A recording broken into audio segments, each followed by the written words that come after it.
Welcome to the My Creative Days podcast, where we will talk about all things DIY, home decor, decorating tips, and creating a beautiful home on a budget. I am hoping our time together will spark a creative idea, help you plan your next DIY, or inspire you to finally tackle that project you keep putting off. Grab your favorite cup of motivation and let's chat.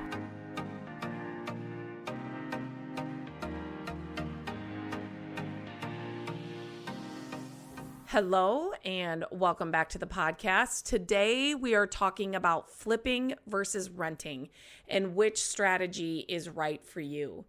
So this has come up since I've been sharing a lot about our recent project that we just bought, and we're in the middle of, fixing it up. And so I thought I would do a podcast episode about that. Is it better to buy a property, flip it for profit, or hold on to it and rent it out? But before we dive in, don't forget to hit the subscribe button so you never miss an episode. And if you're enjoying what you hear, please, I'd love for you to leave a rating and review on whatever platform you're listening to. It really helps us out so much and keeps the podcast growing and going. So if you're thinking about getting into real estate investment, I guess I should say that for us, we have done both. So we have flipped and we have rented. And like I said, this one, I think we are going to rent out. So we've done both. And so I'm just going to kind of talk about the pros and cons of each one. So first, we're going to start talking about flipping. So flipping is basically the strategy where you buy a property, usually one that needs a lot of work, you fix it up, and then you sell it for a profit.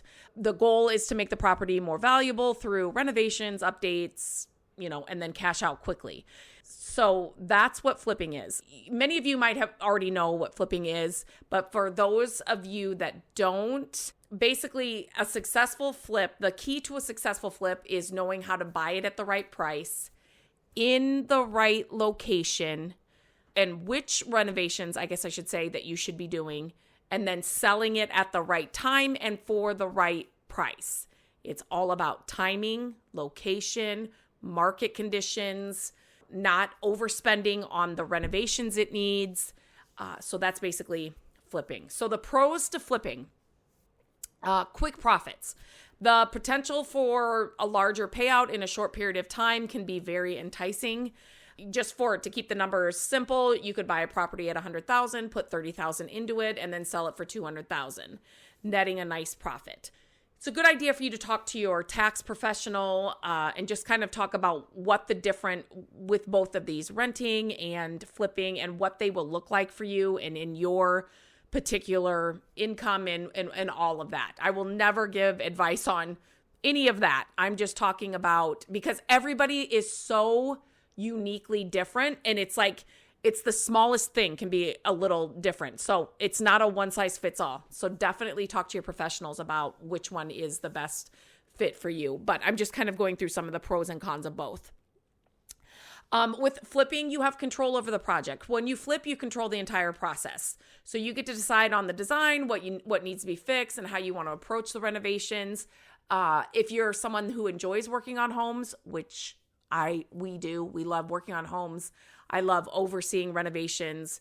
So this can be incredibly rewarding for you. And to be completely honest, for both flipping and renting, the makeover process, it just makes me so happy. Now, I'm not saying it's always rainbows and butterflies.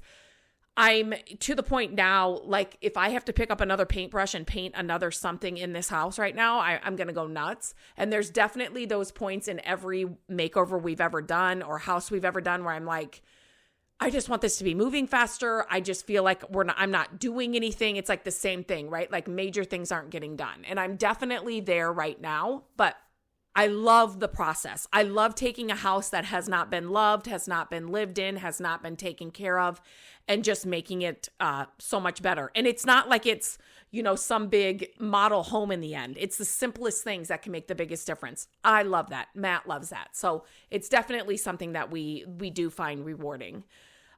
There's no long-term commitment when you're flipping, right? Once you sell the flip property, you're done. That's it. There's no long-term commitment, no dealing with tenants, and no worrying about property management and all of that. But like I just said, flipping isn't all rainbows and butterflies. So the cons of flipping, market dependency. If the market isn't right, You can find yourself holding on to a property for longer than expected, right? Cutting into your profits, because the more you hang on to it, depending on how you financed it. So if you're paying for a mortgage, on it, obviously you have those monthly holding costs, you have lights, water, taxes, you have insurance, you have all of that in it as well. So if the market goes down, your potential for a high return also goes down. Upfront costs. So flipping requires a lot of cash up front. So you need the money to buy the property. Again, talk to your bank about different options for financing it. If that's something, if you can pay cash for it, great too. That if you can pay cash, it gives you a little bit more leverage and a little bit more negotiation power. I don't know if that's the right word, but if you can pay cash, that's great too. But obviously you need money up front to buy the property, to fund the renovations, cover all the other costs, which are your insurance, your taxes, the bills that come with a house. So it's a big financial commitment, and it's not always easy to secure funding if you're just starting out. So that's something to think about. Time sensitive. So I laugh at this because everybody that whenever we get a project, I'm like 3 months, that's what we're doing, 3 months. We're going to get this thing done in 3 months. This one, I really want it done in 3 months, but it's probably going to take us 4. But flipping is not for the faint of heart. You have to work quickly to ensure you're not losing money on carrying costs, especially if you've got a loan. So like interest on loans, utilities while the property sits, you've got to work quickly and knowing, this is kind of a whole nother podcast, but just knowing when you're budgeting for what it needs, what you can realistically do yourself and what you need to hire out. If you're hiring out, get on that early because you're going to get delays. You're going to get people that are calling you, oh, I can't do it now. I got to do it next month. Like you've got to be on top of it. But also remember too, so this is something Matt and I have really run into, especially with this one, with each project, we just get smarter, and time is money. So if you are finding that maybe it is a project you know how to do, painting or laying floor, I'm just trying to think of some of the things, but it may take you 10 times as long to get the house painted. Whereas if you hired it out, they'd get it done in 3 days and then you're done with that, right? So it's going to cost you a little bit more, but yet it's not going to cost you as much time. So that's definitely something you need to be thinking about when you're kind of going over kind of budget and time and all of that, because it is all important. It's not just about the money, but it's also, important with the time that it's going to take. Now let's look at renting. So obviously renting is all about holding onto a property for the long term and generating passive income through tenants. You buy a property, make it livable, and then rent it out. So for years, your tenants are covering your mortgage if you have one on there, and all the other costs that it's going to come with, right? So the pros of renting: steady cash flow, right? Once you have tenants in place, renting provides a steady stream of income. This passive income can be a game changer, especially if you're looking for long-term financial stability. Appreciation. Over time, the property's value may increase, giving you the chance to sell later at a much higher price. It is a long-term play, but it can pay off well. Remember, renting is a long-term game. This was hard for me because our first couple of projects we were flipping, and then we got a duplex. And so I was like, okay, wait, we've got this money tied up here. Like I'm not getting the money back, which I could do an entire podcast. And if you're interested in that, let me know about this and my whole mindset about it, because now I'm so much better about it. But I was like, wait a minute, we're not just, getting the money back. Like we're going to be, sitting there and holding this. So it's a long-term game, and you have to know that when you go into renting. There's less risk from market fluctuations. So while the market may still impact the value of your property, if you hold it long enough, the fluctuations will even out. In the meantime, your tenants are paying off the mortgage for you, right? That's a good thing. Tax benefits: as a property owner, you can deduct property taxes, mortgage interest, and other expenses related to maintaining the rental property, which can lead to significant savings. The cons of renting: landlord responsibilities. Being a landlord comes with its own set of challenges, right? You have to manage tenants, handle and maintenance issues, deal with other responsibilities like insurance, property taxes, and keeping up with, local regulations. Vacancies. So you're only making money when the property is rented out. If it's vacant, it can eat into your profits while you wait for a new tenant.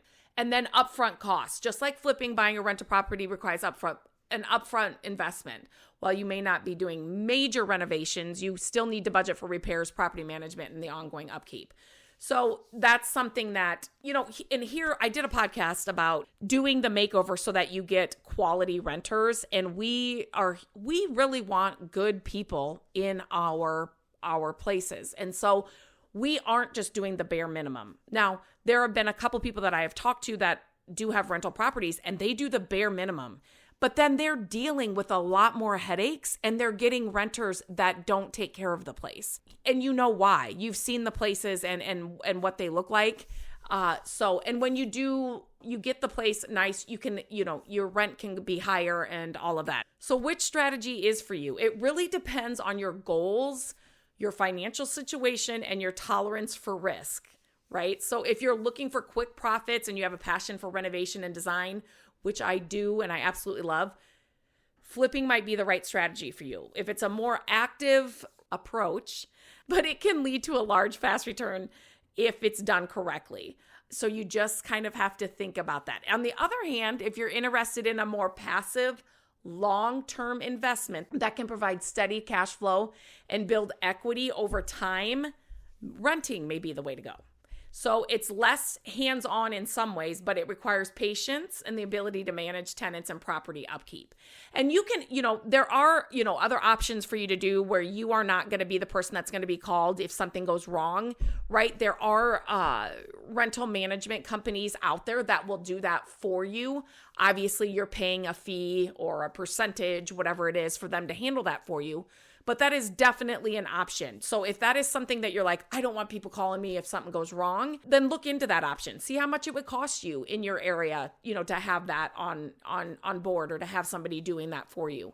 With anything like this, you want to do your research and you want to make sure you're going into the game knowledgeable and you know what you're doing. So always research over research, like research all the things, just so that you feel confident in what you know and which direction you're going to go into. So before making any decision, think about your risk tolerance, time commitment, and your financial situation. Both of these strategies have their pros and their cons. And like I said, we've done both. We're doing both. So if you have any specific questions, obviously reach out to me and let me know.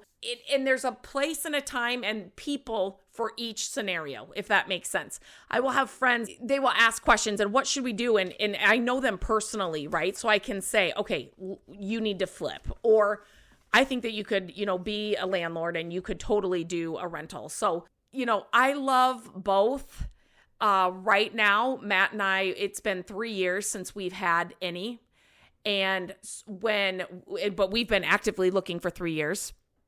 And when we were actively looking and talking about the pros and cons of each and what we want to do and what our goals are going forward, we definitely want to rent right now. So, and here's the thing with renting, if you start renting and you decide you don't like it, like let's say you get somebody to sign a year lease and then after that you're like, I don't like this at all. You can always sell the place, right? So you've always got that too as well. So if you have any questions, let me know. But if you enjoyed this podcast, you found it helpful, again, I would love for you to just take a minute. Literally, it's seconds, actually, if you can rate and review the podcast. No matter where you're listening to it, if you're on Apple Podcasts, Spotify, your support truly helps. It not only helps more people find the show, but it also lets me know what kind of content you're loving. So if you have a second, just tap the stars, leave a quick review, and know that I appreciate every single one. Thank you so much for being here, and I'll see you next time. Hello, friends. Thank you so much for listening to the podcast. I'm grateful that you tune in every week and that you share the show with your family and friends. I love having creative chit chats with you, and my hope is that this podcast will inspire you to try a new project, start a DIY that you've been putting off, and decorate your home exactly how you want it. There are a few ways you can help us with the podcast. Follow the podcast so you don't miss an episode. And if you could take a few minutes to leave the podcast a review, that would help us so much. Again, thank you for being here, and I look forward to our chat next week. Bye-bye.